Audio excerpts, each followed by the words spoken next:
The world looks mighty good to me because Oreo is all I see.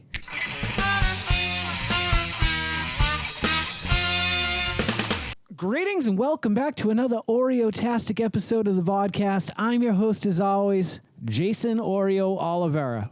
Actually, it's Jason Andrew Oliveira, but let's face it. What I wanted to do today is take a few moments. The first thing I wanted to do today is to thank all my new subscribers. There is a bunch of you. I don't know where you're coming from, but I am so glad that you've joined us on this journey, and I really hope you're enjoying the journey that you've joined. It's something I love doing, and the fact that so many people are interested in watching it really warms this old heart on the road to 50. Anywho, let's take a quick moment here and take a look at this list.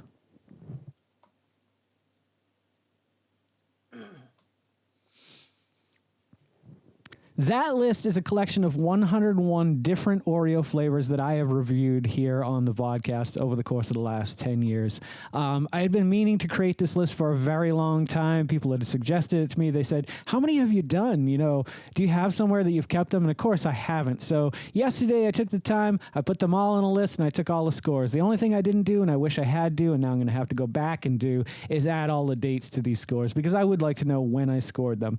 Nonetheless, I was really impressed that I found 101 different flavors, and that's not all the flavors that I really want to review and demo on this channel. You see, there's 4 flavors that have eluded me. They came out the summer before I started doing Oreo reviews, and they are as follows: root beer, fruit punch, watermelon, and limeade. If anybody has those or a contact or knows where I might be able to find those, let me know in the comments below, because those are the only 4 that would literally make me feel like I've completed the collection thus far.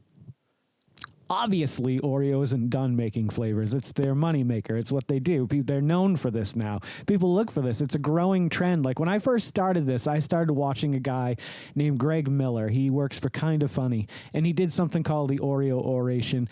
And it opened my eyes to the world of Oreo and the fact that there were so many variations of Milk's favorite cookie.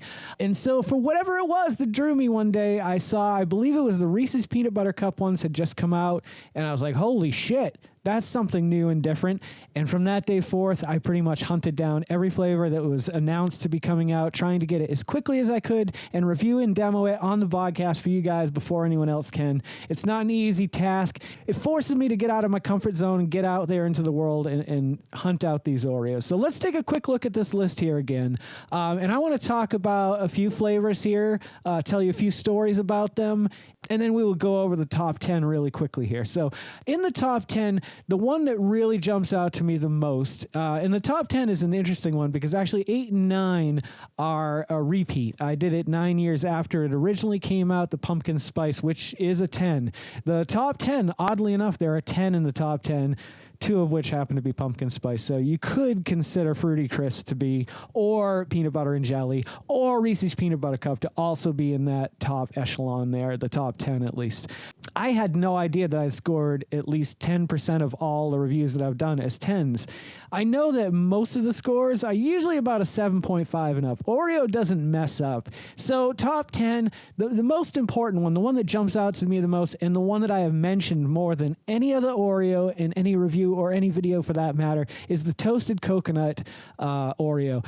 It was a very rare find. I knew nothing about these. At the time, I had just started getting into finding rare Oreos, and there were a few discount stores that had some of the flavors that I'd missed from the previous season. And so I was able to pick them up, and I stumbled across these at Happy Family Dollar grocery store. I don't remember the name of it. It was in Lynchburg, Virginia, in the Plaza, if you know the Plaza.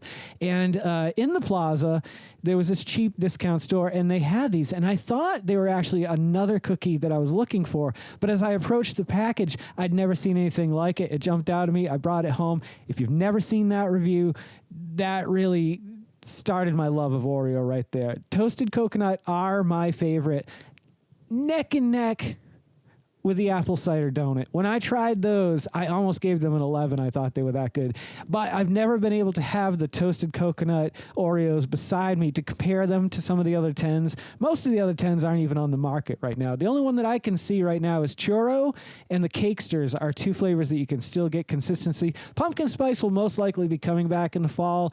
If it doesn't, then apple pie, apple cider donut, maple cream, one of the other fall flavors will be coming back. Most likely 2 or 3 of those fall flavors.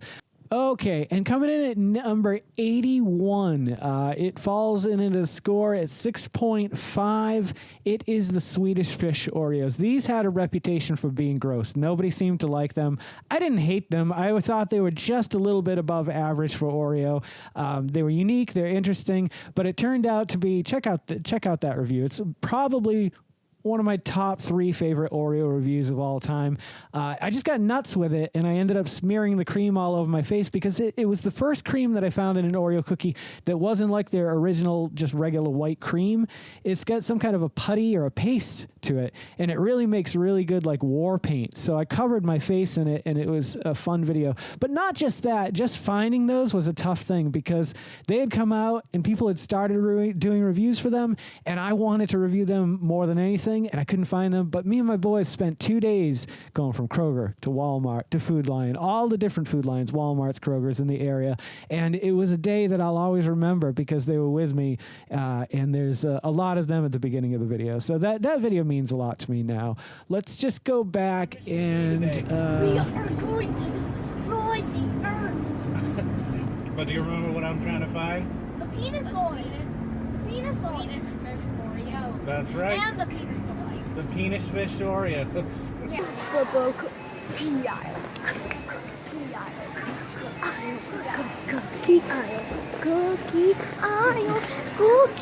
Cookie oil. There are a few of these flavors that were out of order due to the fact that I remembered them after the fact. The thin tiramisu, for example, which scored a 9.5 and are absolutely amazing if you want to go back and watch that review. That was just about a week or 2 ago.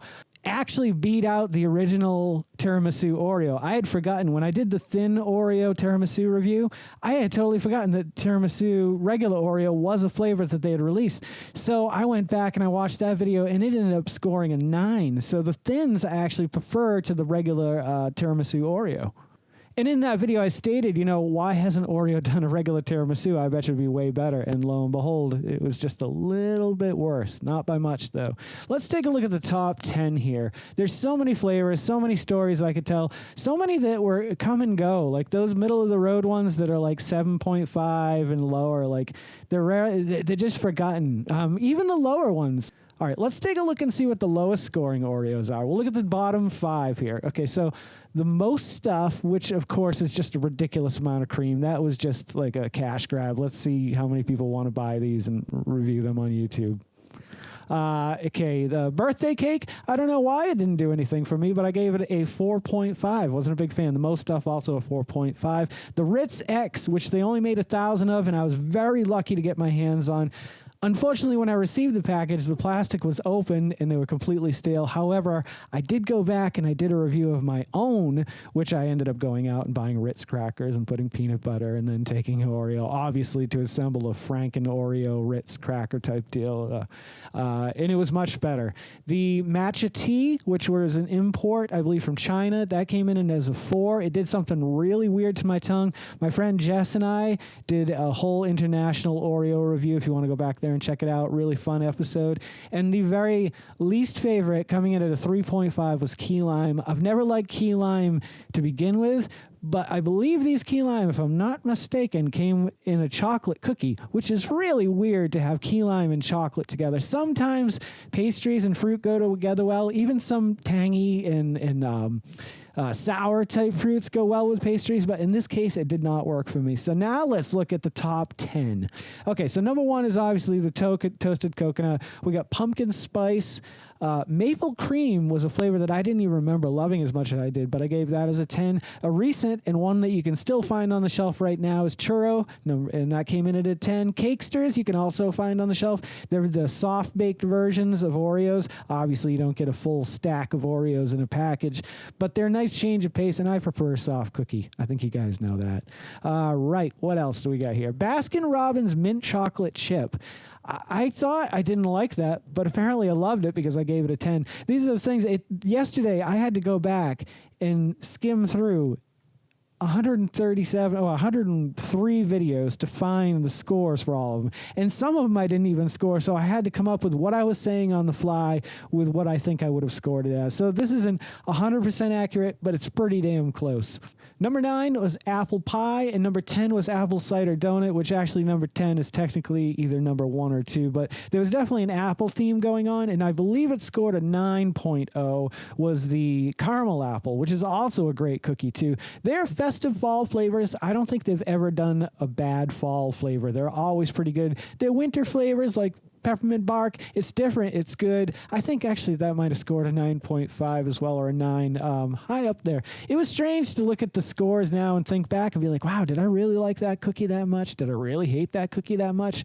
I really wish there was a way to go to an Oreo store just at the end of my road, like on the vacant lot. They could open an Oreo store and just offer you every flavor combination that they've ever made, and you could create your own. You could go in there and order any flavor from the past and walk away a happy person. I hope you guys are walking away from this episode a happy person.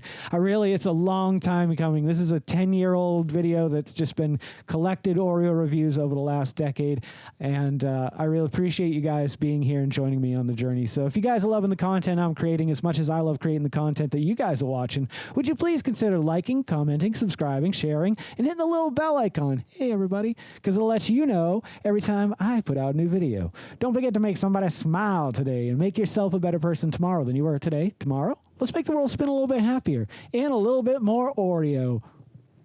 Together, let's sing and dance in the sun and in the rain as one, my brothers and sisters. Live life to the fullest and love every moment of it, because you just never know when that last moment's going to come for you.